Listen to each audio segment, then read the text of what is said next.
సీతారాములు చూస్తే సీతారాములాగా ఉండాలన్న ఆలోచన మీకు వస్తుంది. శివాలయం పోతే పార్వతీ పరమేశ్వరులాగా ఉండాలని ఆలోచన మీకు వస్తుంది.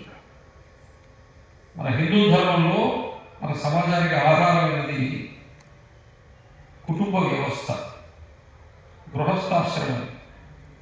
కాబట్టి గృహస్థాశ్రమము, కుటుంబ వ్యవస్థ దేని మీద ఆధారపడి ఉన్నాయి?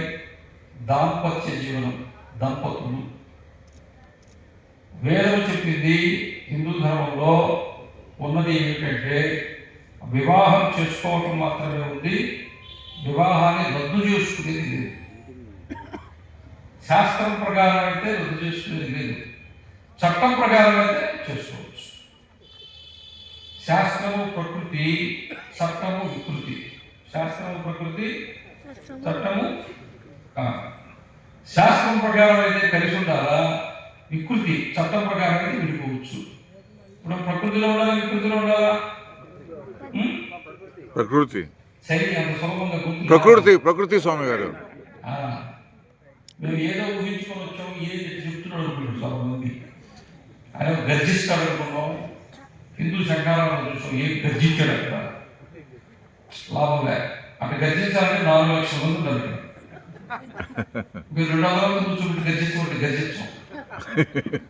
ఒక రోడ్డు మీద పోతున్నాడు, వాడు అక్కడ సర్కస్ చేస్తారు. సర్కస్ చేస్తుంటారుగా, దారి మీద నడిచేది, రింగులో నుంచి దూరేది, ఇట్లాంటి దొంగ రోడ్డు చేస్తుంటారు కదా.